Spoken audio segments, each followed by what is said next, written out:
네, 안녕하십니까. 저는 한국생산성본부의 정동영 컨설턴트라고 하고요. 먼저 제 소개를 좀 드리면, 저는 이제 앞서서 발표해 주신 연사님들처럼 뭐 오랜 경력을 갖고 있지는 못하지만, 이번 세션은 조금 더 실무 위주로 구성된 세션인 만큼 현장에서 많이 뛰고 그간 경험하고 느꼈던 것들을 위주로 실무진들에게 좀 피부에 와닿는 교육을 하는 시간으로 구성을 해보았습니다. 저희가 이 교육을 본격적으로 시작을 하기에 앞서서 저희가 이번 실습 시간이 노트북을 통해서 직접 산정하는 부분이 포함되어 있다 보니까요. 네, 미리 이메일로 저희가 자료를 송부드리긴 했지만 혹시 아직 다운로드를 받지 못하신 부분이 계실까봐 지금 QR코드를 통해서 다운로드를 미리 받지 못하신 분들이 있다면 잠깐 1분 정도 QR코드를 통해서 노트북에 다운로드 받아주시면 되겠습니다. 다운로드 받으시는 동안 이 자료에 대해서 조금 설명을 드리면요. 온실가스 인벤토리를 산정하고 구축하는 그 모든 절차 방법들을 PPT로 구성한 내용이고, 자료 자체는 아셈 중소기업 친환경 혁신센터에서 만든 가이드라인 내용을 PPT로 옮겨놓은 버전이다 라고 이해해 주시면 되겠습니다. 네, 조금 더 상세한 내용을 알고 싶으신 분들은 같이 배포된 가이드라인과 함께 참고해 주시면 도움이 될 것 같고요. 네, QR코드를 통해서 다운로드 받아주시고 이제 다운로드 받으신 후에 본격적으로 시작하겠습니다. 먼저 개요를 좀 설명드리면, 저희가 크게 4가지 세션으로 구성을 했는데요. 중소기업들이 탄소 중립에 왜 대응을 해야 하는지, 또 어떻게 대응할 수 있는지 그 필요성과 절차에 대해서 먼저 말씀을 드리고, 온실가스 인벤토리란 무엇이며 어떻게 구축할 수 있는지를 설명을 드린 후 이번 세션의 가장 메인이 되는 툴킷 실습 시간을 가져보도록 하겠습니다. 또한 저희가 그 온실가스 대응은 크게 사업장 단위와 제품 단위로 구분을 할 수가 있는데요. 오늘 설명드릴 인벤토리 같은 경우는 사업장 온실가스 관리의 일환이고, 그것과는 별개로 또 고객사 요구에 따라서 전과정 평가라는 제품 단위 온실가스 관리를 할 필요도 있는데요. 저희 KPC가 또 전문적으로 수행하고 있는 분야 중 하나인 만큼 시간상 허락이 된다면 전과정 평가에 대해서도 조금 짧게 설명을 드릴 수 있을 것 같습니다. 네, 우선은 중소기업들이 탄소 중립을 왜 대응해야 하는지를 설명을 좀 드리고 싶습니다. 탄소 중립이라 함은 사실은 이제 탄소 배출을 전혀 하지 않는 상태를 말하는데요. 이것은 너무나 지금으로서는 현실적이지도 않고 장기적인 비전이고, 현실적으로 현재 탄소 중립이라 함은 기업이 온실가스를 얼마나 배출하고 있는지 그 결과를 공개해라 라는 요구로 이해할 수 있습니다. 중소기업들이 이런 요구를 받는 그 주체는 사실은 개인의 고객이라기보다는 기업들인데요. 예를 들어 대기업, 애플 같은 국제 대기업들은 고객사들이나 투자자로부터 탄소 중립 요구를 받고 있습니다. 너희가 제품을 생산하는 과정에서 온실가스를 얼마나 배출하는지를 보고해라는 개념인데요. 애플을 예로 들었으니까 설명을 드리면, 애플이 스마트폰을 생산합니다. 근데 애플이 스마트폰에 들어가는 카메라, 프레임, 반도체, 디스플레이 이런 부품들을 직접 제조하지 않죠. 조금 과장해서 말씀드리면, 애플은 전 세계에 있는 각 OEM 업체들로부터 부품을 받아서 조립하는 역할만 사실은 수행을 하는데요. 그런 애플이 우리는 조립하는 과정에서 온실가스를 배출하지 않았으니까 우리는 탄소 중립 기업이야 라고 주장해 왔는데, 이런 주장들이 지금 조금 현실적이지 않다는 의견들이 몇 년 전부터 계속 요구되고 있는 거죠. 너희가 조립하는 것뿐만이 아니고 부품을 생산하는 그 모든 서플라이 체인의 모든 과정들이 다 포함이 되어야 하는 거 아니냐라는 고객들의 요구로 인해서 애플이 그러면 그 부품 제조하는 OEM 업체들에게 온실가스 배출량을 요구를 하게 되고, 이런 식으로 대기업들이 그 협력 업체들에게 온실가스 배출 정보를 요구하는 형태로 중소기업들의 탄소 중립 요구가 흘러온다라고 이해해 주시면 되겠습니다. 한국뿐만 아니라 베트남 그리고 전 세계적으로도 대기업들은 계속해서 탄소 중립을 선언을 하고 있고, 그러한 요구 사항들이 관련 협력 업체들로도 계속 이어져 가고 있는 상황입니다. 그래서 어떤 것들을 요구하는지 좀 예시를 살펴보면, 요약해서 말하자면 온실가스 배출량을 보고하라는 건데요. 온실가스 배출량은 에너지를 소비하는 과정에서 배출이 됩니다. 그래서 대기업들이 중소기업들에게 요구하는 항목은 요약하자면 너희가 에너지를 얼마나 소비하고 있는지를 얘기하고 그 에너지 소비를 어떻게 줄일 것인지를 보고해라 라는 내용으로 요약을 할 수 있고요. 그 외에 오른쪽에 보시는 것과 같이 CDP나 뭐 섬유 업종의 경우 희그 같은 국제 이니셔티브에 가입을 요구하는 경우도 있고, 또 업종이나 고객사에 따라서는 제품 단위의 그 대기업에게 납품하는 부품들의 제품 단위의 환경 영향을 보고하라고 요구하는 기업들도 있습니다. 이처럼 여러 가지 요구 예시들을 봤을 때 중소기업의 탄소 중립 대응에 요구하는 모든 것들은 그 목적이 고객사의 요구를 만족시켜 주는 데 있다는 것을 볼 수 있을 것 같습니다. 이 부분이 사실은 가장 단순하면서도 명확하게 짚고 넘어가지지 않는 부분인데요. 이런 부분들이 실무에서 어떻게 어려움을 와닿냐면 실무진들은 계속해서 현장에서 이것들을 대응하면서 어려움을 느끼고 있어요. 온실가스 배출량을 산정을 해야 되고 보고를 해야 되고 감축을 해야 된다는 압박을 받고 있는데 어떻게 할지는 모르는 거고, 근데 관리자들은 아직 이 어려움에 대해서 인지하지 못하는 경우가 되게 많습니다. 실무자들이 저희 온실가스 배출 줄여야 된다고 의사결정자들에게 보고를 했을 때 의사결정자들이 그거 친환경 뭐 하는 거 아니야? 우리 기업이 그런 걸 할 필요가 있나? 그런 의문을 갖고 같이 이 인지를 하지 못하는 경우가 되게 많아요. 그래서 실무자들이 의사소통 결정자들과 소통을 할 때에도 뭐 환경을 위한다, 뭐 친환경 기업이 된다 이런 요구보다는 고객사들이 요구하기 때문에 이것을 해야 되고 반드시 따라가야 하는 흐름이다 라고 이해를 해주시면 좋을 것 같습니다. 그래서 중소기업들이 이 대응에 요구하는 방법은 크게는 세 가지로 구분을 할 수가 있는데요. 첫 번째는 현황 진단입니다. 현재 어떤 배출원에서 어떤 배출가스들이 나오고 있는지, 그 양이 얼마나 되는지 현황을 진단하는 게 첫 번째고요. 두 번째는 이렇게 현황을 진단하고 나면 목표 연도를 세울 수 있습니다. 이 상태라면 5년 뒤에 탄소 중립할 수 있겠다. 혹은 우리는 10년은 필요하겠다. 15년은 걸리겠다. 이런 의사결정을 통해서 목표 연도를 수립을 하게 되고 그 수립된 목표 연도에 맞춰서 감축할 수 있는 전략들을 세우는 현황 진단, 목표 수립, 전략 수립 이렇게 세 가지 단계로 구분을 할 수 있습니다. 그중 오늘 주목할 것은 현황 진단에 해당하는 온실가스 인벤토리인데요. 온실가스 인벤토리라고 하면 표현이 좀 어렵지만 사실은 그 온실가스를 얼마나 배출하고 있는지 그 모든 설비들의 리스트라고 이해하시면 간단해요. 회사 내에서 에너지를 소비하고 있는 설비들이 뭐가 있고 그 설비들이 어떤 연료를 쓰고 1년에 얼마만큼의 연료를 쓰는지를 목록화한 것으로 이해하시면 되겠습니다. 이 현황 진단 부분이 잘 이루어져야 감축 전략을 수립할 수 있고 고객사들이 갑작스럽게 요구해오는 것들에도 잘 선제적으로 대응을 할 수 있다. 그렇게 말씀을 드리고 배출원들의 목록화 예시는 오른쪽에서 볼 수 있는데요. 이것은 뒤쪽에서 조금 더 설명드리도록 하겠습니다. 인벤토리 구축 절차는 크게 이렇게 5가지 스텝으로 분류가 되고 3개년 단위로 기준을 삼고 있는데 이게 여의치 않은 경우에는 1개년 단위로 산정하는 것도 충분히 유의미할 것 같습니다. 각 단계별로 조금 상세한 내용을 살펴보면 먼저는 시스템 경계를 설정해야 되는데요. 시스템 경계 설정이라 함은 우리 회사 내에 온실가스를 배출하는 시설과 설비가 뭐가 있는지를 파악하는 부분이라고 이해를 하시면 되고 또 이 안에서 조직 경계와 운영 경계로 구분이 됩니다. 조직 경계는 말 그대로 어디까지를 우리 회사 범위로 봐야 하느냐입니다. 그것은 비교적 되게 간단하고 명확한데요.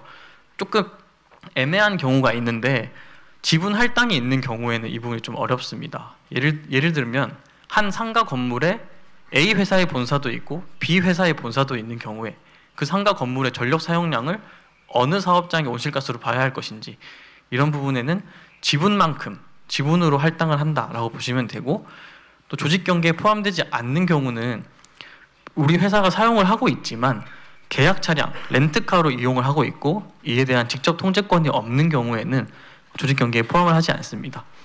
예를 들어서 우리 회사 직원들이 셔틀버스로 출퇴근을 하는데 그 셔틀버스를 외부에서 빌린 셔틀이고 셔틀버스 시간이 정해져 있고 우리가 컨트롤할 수 없다면 이런 경우는 조직 경계에서 포함이 되지 않는 거겠죠.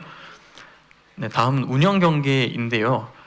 우리 회사가 가지고 있는 시설들 중에서 어떤 설비들이 온실가스 배출 설비인지를 구분하는 작업입니다. 이것은 스코프 1, 2, 3로 구분할 수 있는데 인벤토리 산정에서는 스코프 1과 2만 해당이 되고요. 조금 살펴보시면 직접 연소원, 공정 배출원 이렇게 구분을 할 수 있는데요. 스코프 1에서 직접 연소원 같은 경우 화석 연료를 직접 공장 내에서 연소하는 경우를 말합니다.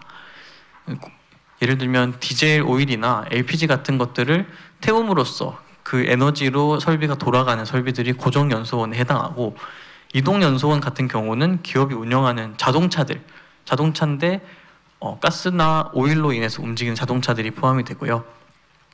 공정 배출원 같은 경우에 특수한 공정들에 대해서 IPCC가 정해놓은 기준에 의해서 상정한 부분인데 이 부분은 특수한 업종에만 좀 해당이 되는 부분이고요.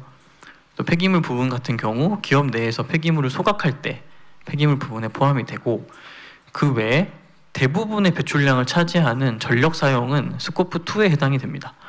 스코프 2는 사업장 내에서 직접 연료를 연소하는 것은 아니지만 외부에서 전기를 가져올 때 그 전기의 사용에 대한 배출량을 산정한 것이고요.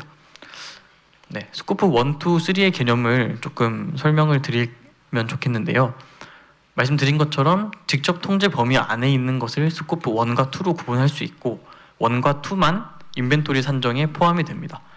그 외에 간접적 배출인 스코프 3는 온실가스 인벤토리 산정에서는 포함이 되지 않습니다.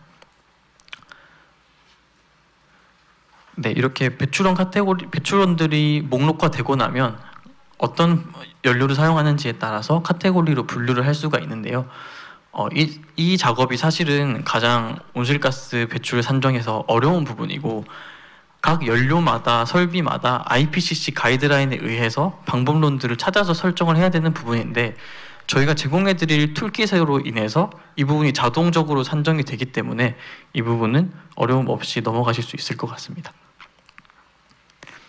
네, 가장 인벤토리 산정에서 핵심이 되는 부분이 바로 활동자료 수집인데요. 활동자료라고 하면 그 배출 설비들이 얼마나 배출했는지를 파악하기 위해서 연료의 소모량을 알아야 되고 그 연료의 소모량들을 기록하는 그 근거 자료가 되는 것들을 활동 자료라고 부릅니다. 예를 들면 전기 요금 고지서라든지 디젤 오일을 사용했을 때 구매 영수증이라든지 이런 증빙 자료가 활동 자료인데요. 이것을 모으는 게 가장 인벤토리 산정에서 핵심적인 부분이고 또 실무진들이 어려워하는 부분 중에 하나는 이 데이터가 기업 내에서 한 부서에서 관리하고 있는 것이 아니라 부서별로 산재되어 있습니다. 어떤 부서가 예를 들면 디젤 오일 구매 같은 경우는 구매팀에서 관리를 하는데 전기 사용량 같은 경우는 환경안전팀에서 관리를 한다든지 이렇게 범부처별로 활동 자료가 나뉘어져 있기 때문에 이것에 대해서 기업들이 인벤토리 산정에 앞서서 직접 담당자를 지정을 해서 부처별로 협조가 원활히 되도록 진행을 해주시거나 아니면 별도의 TF를 구성하는 식으로 활동자료 수집이 진행이 됩니다. 활동자료는 크게 측정값과 구매량 기준으로 구분을 할 수가 있는데요. 직접 얼마만큼 사용했는지를 측정할 수 있는 계측기가 있는 경우에는 측정값을 기준으로 산정을 하게 되고요. 그렇지 않은 대부분의 경우에는 그 연료를 얼마만큼 구매했는지 구매량을 기준으로 산정을 하게 됩니다. 네, 그렇게 해서 이 배출 설비 목록과 설비 목록별 연료 사용량을 저희가 드린 엑셀 툴킷에 입력을 해주시면 엑셀 툴킷의 자동 함수에 의해서 산정이 되고 배출량 산정이 완료가 됩니다. 네, 이렇게 현황 진단을 구축을 하고 나면 앞으로 목표 연도를 설정하고 감축 전략을 수립할 수가 있는데요. 여기서 데이터는 장기간 상세하게 누적이 됐을 경우에 분석을 하는 기가 훨씬 용이해집니다. 예를 들면 A동 총 전기 사용량만 알고 있는 경우에 저희가 이것을 어떻게 줄여야 할지 조금 전략을 수립하기 어렵겠죠. 하지만 A동 안에서 프레스 설비가 얼마만큼 배출하고 페인팅 설비가 얼마만큼 배출하고 소각 설비가 얼마만큼 배출하는지 더 뎁스 있게 데이터를 관리하다 보면 감축 전략을 수립하는데 용이해집니다. 특히 대부분의 배출량은 전력 사용에서 이루어지는 만큼 전력 사용에 대해서는 설비나 공정별로 따로 계측기를 구매를 하시든지 아니면 제품별 상세 스펙을 통해서 할당을 하는 방식으로 어떤 설비에서 얼마만큼의 전력이 사용되고 있는지를 파악하는 작업이 되게 중요합니다. 네, 이렇게 인벤토리 산정이 완료된 이후에는 목표를 세우고 개선 방안을 도출해서 감축 전략을 수립할 수가 있고요. 이때 목표 연도를 수립할 때에는 SBTI 등 국제 이니셔티브를 활용해서 목표를 산정할 수 있습니다. 네, 이제 툴킷 사용을 직접 실습을 해볼 건데요. 아셈 중소기업 친환경 혁신센터 홈페이지에서 한글로 된 툴킷과 가이드라인을 다운받으실 수 있고, 여러분들은 이미 이메일을 통해서 송부를 받으셨고요. 영문 버전도 여기서 받으실 수 있습니다. 모두가 이제 다운로드가 완료가 되었다고 생각을 하고 실습을 진행을 해볼 텐데요. 한국인이신 분은 여기 한국 버전을 사용해 주시고, 베트남이신 분들은 베트남 버전을 사용해 주시면 됩니다. 네, 엑셀 파일에 보시면 지금 4가지 시트로 구성되어 있는 것을 볼 수가 있는데요. 첫 번째 시트는 종합적인 정보를 입력하는 란이고, 오른쪽에 보시는 것은 제가 예시로 입력해 두는 겁니다. 네, 위와 같이 회사에 대한 종합적인 정보를 입력하시면 되고, 두 번째 시트에 실제로 인벤토리에 들어가는 목록과 사용량들을 기록을 해주시면 됩니다. 이렇게 기록을 마치고 나면 세 번째 시트에서 배출량이 자동으로 산정된 것을 확인할 수가 있고요. 네 번째 시트는 각각의 연료들이 얼마만큼의 GWP를 가지고 있는지 IPCC 가이드라인에 맞춰서 레퍼런스 삼아 볼 수 있습니다. 네, 이제 직접 첫 번째 시트로 입력하는 작업을 해보실 건데요. 지금 첫 번째 시트에 보면 위아래 2개로 구분되어 있는데, 아래쪽 부분은 자동으로 산정되는 부분이기 때문에 입력을 하실 것이 없고, 위쪽에 기업 일반 정보를 입력하는 부분을 지금 한번 입력을 해보시겠습니다. 이때 국가마다 전력 배출 계수라든지 조금 상이한 부분이 있기 때문에 국가를 반드시 베트남으로 설정해 주셔야 되고, 업종을 또 설정을 잘 해주시는 게 중요한데요. 업종에 따라서 배출 계수가 달라지는 부분이 또 있기 때문에 업종을 반드시 선택해 주시면 됩니다. 네, 이렇게 일반 정보를 입력해 주시고, 두 번째 시트로 넘어가서 여기서 먼저 고정 연소에 대해서 입력을 할 건데요. 입력 방식은 크게 셀프 인풋, 직접 입력하는 방식이 있고, 셀렉트 인벤토리라고 해서 목록 중에서 선택하는 방식이 있습니다. 그 다음 오토매틱 필드는 저희가 입력하지 않아도 자동적으로 입력이 되는 칸이고요. 고정 연소에 대해서 설명을 좀 드리면, 아까 전에도 말씀드렸듯이 고정되어 있는 설비 중에서 에너지, 전기가 아닌 연료 에너지를 사용하는 부분을 여기다 입력해 주시면 됩니다. 대표적인 예로 보일러라든지 아니면 건조기, 소각로 같은 것들이 여기에 해당이 되고요. 어떤 설비인지를 직접 입력해 주시고 어떤 연료를 사용하는지 체크해 주시고 나면 단위는 자동으로 선정이 되는데, 단위가 톤이기 때문에 이 단위를 잘 맞춰 주셔야 됩니다. 만약에 기업에서 연료 사용량을 관리하는 단위가 킬로그램이면 단순히 1000분의 1을 해주면 되지만, 리터나 킬로리터 같은 부피 단위라면 이것을 중량으로 환산해 주기 위해서 밀도 정보를 알아야 되고요. 밀도 정보를 가지고 있지 않은 경우에는 IPCC에서 제공하는 기준을 사용해도 되는데, 가급적이면 기업에서 사용하는 연료의 밀도 정보를 체크해 주시는 것이 좋습니다. 또한 직접 연소 중에 이동 연소를 보시면 기업이 운영하고 관리하는 이동 수단들을 목록을 작성을 하고 또 어떤 연료를 사용하는지 작성을 해주시면 되는데요. 여기에는 크게 셔틀버스가 포함이 될 수 있고요. 그 외에 그냥 법인의 승용차가 포함이 될 수 있고, 지게차, 굴착기 같은 특수 차량 종류도 여기에 포함이 됩니다. 이 세 가지를 모두 빠짐없이 작성을 해주셔야 되고, 여기서 근데 전기를 사용하는 차량은 여기서는 산정이 되지 않습니다. 왜냐하면 여기서는 전기가 아닌 연료를 연소하는 설비만을 목록화하는 것이기 때문에 전기 차량의 경우 여기가 아닌 이후에 보여드릴 스코프2 설비로 작성을 해주시면 되고, 여기서는 연료를 사용하는 이동시설들을 작성해 주시면 됩니다. 다음 폐기물 소각 부분인데요. 여기서는 기업 내에서 폐기물을 직접 소각해서 처리하는 경우에 그 폐기물의 종류와 양에 대한 정보를 입력해 주시면 됩니다. 대부분은 사실 제조기업의 경우 기업 내에서 발생하는 폐기물을 외부 업체를 통해서 위탁 처리하는 것으로 알고 있는데요. 그런 경우에는 여기에 포함이 되지 않고 다른 외부 업체가 아닌 기업 내에서 직접 소각하는 경우에 여기 웨이스트 인시너레이션에 포함이 됩니다. 다음은 공정 배출인데 아까 전에도 말씀드린 것처럼 공정 배출은 특수한 몇몇 업종에 에서만 해당이 되기 때문에 이 부분은 저희가 제공한 가이드라인을 참고해 주시면 되고 여기서는 길게 설명하지 않고 넘어가겠습니다. 네, 이제 스쿠프 2를 보시면 스쿠프 2는 외부에서 가져오는 전력이나 열 사용량에 대한 정보를 입력하는 곳인데요. 사실 말씀드린 것처럼 전기 사용하는 설비 이 부분이 가장 메인이 되겠고 지금과 같이 전기를 사용하는 설비들을 모두 빠짐없이 여기에 목록을 적어주시면 됩니다. 네, 지금 실습에 참여하시는 분들은 기업 내에서 사용되는 주요 설비들을 생각을 하시면서 임의의 숫자라도 좋으니까 지금 한번 직접 입력을 해보시면 추후에 실무하실 때 되게 도움이 될 것 같습니다. 근데 이 전력 사용량에 대한 맹점이 있는데요. 저희가 전력 사용량을 주로 전기 요금 고지서를 통해서 확인을 하다 보니까 이렇게 설비 한 대당 사용량을 저희가 모릅니다. 보통은 이렇게 관리가 되죠. A 공장 총 사용량, B 공장 총 사용량, 또는 기숙사 사용량, 오피스 사용량 이런 식으로 건물 단위로 산정이 되는데 이렇게 됐을 때 아까 말씀드린 것처럼 감축 전략을 수립하기가 어려워지고 저희가 설비를 교체한다든지 태양광 설비를 설치한다든지 이런 감축 노력들을 했을 때 그 감축 노력이 얼마만큼의 감축량으로 이어졌는지 성과 관리를 하기도 좀 어렵습니다.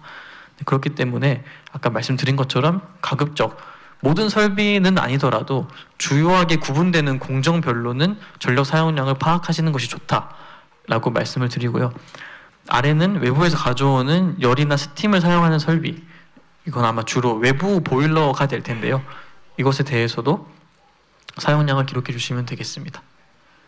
네, 이렇게 스코프 1과 2에 대해서 모든 배출원들과 배출량에 대해서 입력이 끝나신 경우에 세 번째 시트에서 보시면 자동적으로 IPCC 가이드라인에 따른 GWP를 연결해서 이 사업장 전체에서 발생한 배출량 정보를 알 수가 있게 됩니다. 네, 지금 실습에 따라오시는 분들도 세 번째 시트를 보시면 같은 화면을 확인하실 수 있을 테고요. 네, 이것들이 총 합을 더해서 앞에 보셨던 맨 처음 종합정보 페이지의 아래쪽에 이렇게 결과 보고서 형태로 산정이 되게 됩니다. 고정 연소에서 얼마만큼이 배출했는지, 이동 연소에서 얼마만큼 배출됐는지 여기를 통해서 확인하실 수가 있고 저희가 기업이 인벤토리 산정하는 주 목적은 크게 두 가지가 있습니다. 고객사에 보고할 용도가 있고 내부적으로 어떻게 감축을 할 것인지 전략 수립의 차원이 있는데 이 툴킷 같은 경우는 그대로 고객사에 보고를 하기에도 전혀 손색이 없고 내부적으로 감축 전략을 수립하기에도 상당히 유용할 것으로 확인이 됩니다. 네, 그래서 이렇게 산정을 마쳤고요. 사실 제가 이전에도 사업장 인벤토리 제품 단위뿐만 아니고 다양한 기업들을 컨설팅 해보면서 이 툴kit만큼 이렇게 간편하게 정리된 게 사실은 없습니다. 네, 이걸 통해서 좋은 기회라고 여기시고 기업 내에서 이 자료를 통해서 잘 관리를 해가셨으면 좋겠고 또 해마다 IPCC 가이드라인에 따라서 GWP가 변동되는 경우에 추후 업데이트도 고려하고 있으니까요.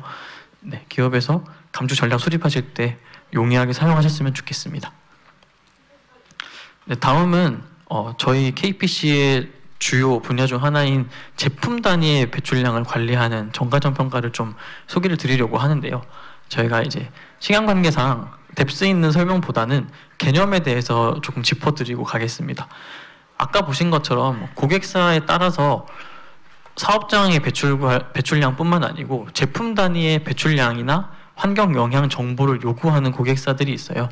그런 경우에는 제품 한 대에 대한 배출량을 산정을 해야 되고 기본적으로는 사업장 전체의 배출량을 제품 생산 무게로 총 나눠주면 제품 한 대의 배출량이 될 텐데 실제로는 그것보다는 조금 더 범위가 넓고 복잡한 과정들이 있습니다. 방금 말씀드린 것은 빨갛게 표시되어 있는 제조 단계, 사업장에서의 배출량에만 해당이 되고, LCA 같은 경우 그 앞뒤의 모든 분야에서의 배출량을 산정을 하는 그런 작업이다 라고 이해해 주시면 되겠고요. LCA조차도 이제 규제화되는 등 전 세계적으로 많이 요구를 받고 있는 상황이고, 저희 기업에도 굉장히 문의가 많이 오고 있습니다. 만약에 베트남에 계신 기업들도 이런 어려움을 겪고 계시면 이 자료를 좀 참고하셔서 LCA 하시는 데 도움이 되었으면 좋겠습니다. 네, 뒤에는 이제 LCA를 수행하는 절차에 대해서 조금 간단하게 설명을 넣었는데요. 저희가 시간 관계상 깊이 있게 설명을 드리기는 어려울 것 같고, 인벤토리 산정에 대해서 질문 있으시면 질문해 주시면 감사하겠습니다. 네, 인벤토리 툴킷 관련해서 질문 있으시면은 간단하게 소속 밝혀주시고 질문해 주시면 감사하겠습니다. Dạ, xin cảm ơn bài trình bày của ông ạ. Tôi xin tự giới thiệu, tôi tên là Quỳnh Anh, đến từ trường Đại học Tài nguyên Môi trường Thành phố Hồ Chí Minh ạ. Tôi có một câu hỏi, thật ra có hai câu hỏi. Câu thứ nhất cũng ngắn gọn thôi, đó là trong cái quá trình mà ông xác định ranh giới và phạm vi của kiểm kê cho nhà máy thì có tuân thủ theo ISO 14064 phần 1 hay không ạ? Câu hỏi thứ hai tôi muốn hỏi là tại sao trong cái công cụ tính toán kiểm kê khí nhà kính cho doanh nghiệp, mình bên phía của ông lại loại bỏ cái nguồn phát thải từ nước thải, chẳng hạn như nước thải sinh hoạt và nước thải công nghiệp, cũng như là cái việc tính toán rò rỉ từ dung môi lạnh. Xin cảm ơn ạ. 네, 질문 주신 것이 인벤토리 산정이 4061 기준에 의해서 수행되는지를 물어보신 것 같고, 인벤토리 산정할 때 생활 폐기물, 그러니까 제품 제조 공정과 직접적으로 관련이 없는 생활 폐기물과 냉매 사용량에 대해서도 포함이 되어야 하는지를 물어보신 것으로 이해가 되는데요. 인벤토리 산정은 ISO 같은 그런 기준에 의해서 수행이 되는 것으로 알고 있지만, 중소기업 같은 경우 규제의 영역에 포함된 것이 아니기 때문에 기본적으로 방법론은 IPCC 가이드라인을 따라서 수행이 되고, 그것을 국제적인 표준으로 규제화 단계는 아니기 때문에 기본적으로는 IPCC 가이드라인을 통해서 수행이 된다고 이해해 주시면 될 것 같고요. 물어보신 생활 폐기물 같은 경우도 제품 제조 과정에서 나온 폐기물과 마찬가지로 사업장 내에서 직접 소각을 하고, 그 소각으로 인해서 배출물이 발생했을 경우에는 인벤토리 산정에 포함이 됩니다. 하지만 대부분의 경우는 폐기물 처리를 전문으로 하는 위탁 업체를 통해서 맡기게 되고, 그런 경우에는 그 제조 공장의 인벤토리에는 포함이 되지 않습니다. 또 냉매 사용량 같은 경우 냉각로라든지 아니면 공장 내 에어컨에 들어가는 냉매 같은 것들도 포함이 되어야 됩니다. 이때는 GWP가 각 냉매마다 크게 차이가 나기 때문에 이것도 말씀드린 것처럼 IPCC 가이드라인에 따른 냉매별 GWP를 사용해서 그 공정에서 사용된 냉매의 전체 질량을 GWP에 곱셈을 해서 그 배출량을 산정하는 방식으로 인벤토리에 포함이 되어야 됩니다.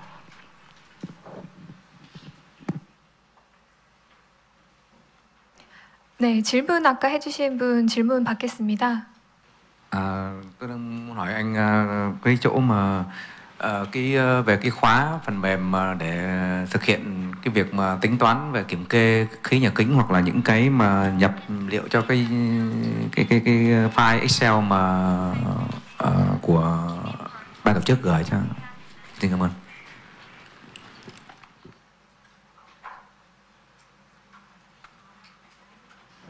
지금 인벤토리 툴킷 사용에 이제 파일에 비밀번호가 걸려 있다고 문의를 주셨는데, 저희가 기업의 인벤토리 산정에 필요한 데이터 입력하는 란에는 비밀번호가 걸려 있지 않고요. 그 외에 GWP 같은 것을 연결해서 자동으로 산정해서 계산값을 내는 부분에 비밀번호가 걸려 있는데, 이거는 저희가 함수 같은 것들을 다 연결해 놨기 때문에 이것이 손상이 될까봐 비밀번호를 막아놓은 것입니다.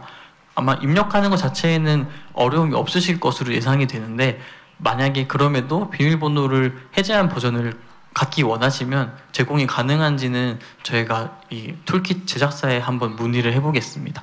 근데 그 비밀번호가 걸려 있는 상태로도 제품을 사업장의 온실가스 인벤토리를 산정하는 데는 어려움이 없습니다.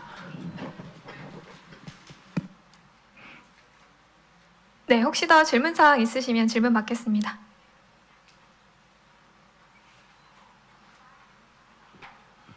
예, 스노우젠 그린 서스테너빌티 담당자 조순영입니다. 보니까 툴킷 지금 보니까 여기 방금 말씀 주신 것처럼 락이 걸려 있는 데가 있잖아요. 그러니까 예를 들어서 지금 베트남 보니까 그 전기에 대한 탄소 개수가 648.8 이렇게 뭐 단위에 대해서 이렇게 나와 있어요. 그러면은 제가 알기로는 이 탄소 개수가 정기적으로 업데이트가 되는 걸로 알고 있는데, 그러면은 마찬가지로 이게 업데이트가 될 시에 똑같이 이 부분까지 업데이트해서 다시 이 자료를 저희들한테 다 공람을 해주실 계획이신 건지 그 부분이 바로 궁금합니다. 네, 아셈 중소기업 친환경 현실센터에서 그 홈페이지에 올라가는 파일도 계속해서 정기적으로 업데이트가 되고 있고요. 물론 GWP나 배출 개수가 변할 때마다 바로바로 업데이트가 될 수 있을지 여부는 확인이 안 되지만 정기적으로 그것을 업데이트하고 있기 때문에 사용에 어려움이 없으실 것으로 생각이 됩니다. 네, 혹시 더 질문 있으시면 마지막으로 한 분만 더 질문 받고 세션 마치도록 하겠습니다. 네, 그러면 질문이 없으신 걸로 알고 네, 마지막으로 질문 받겠습니다. Vâng, xin chào các anh chị và quý khán giả có trong hội trường ngày hôm nay. Xin hỏi ông một câu, cho tôi hỏi 5 phần mềm đo lường và báo cáo carbon tốt nhất vào năm 2024. ông có thể cho biết được không ạ? 네, 오늘 실습에서 사용된 엑셀 툴kit과 같은 인벤토리 산정이 사용될 수 있는 다른 프로그램을 또 추천해 주실 수 있는지를 물어보신 것으로 이해가 되는데, 다른 프로그램이 아마 공개적으로 이렇게 배포되는 경우는 잘 없는 것으로 알고 있고요. 또 인벤토리 산정 자체가 일정한 IPCC 가이드라인 방법론에 의해서 만들어졌기 때문에 여러 가지 버전이 있더라도 사실상 그 방법은 똑같을 겁니다. 그래서 저희 툴kit을 사용하시기를 권장을 드리고, 제가 알기로는 달리 사용할 수 있는 공개된 프로그램은 없는 것으로 알고 있습니다.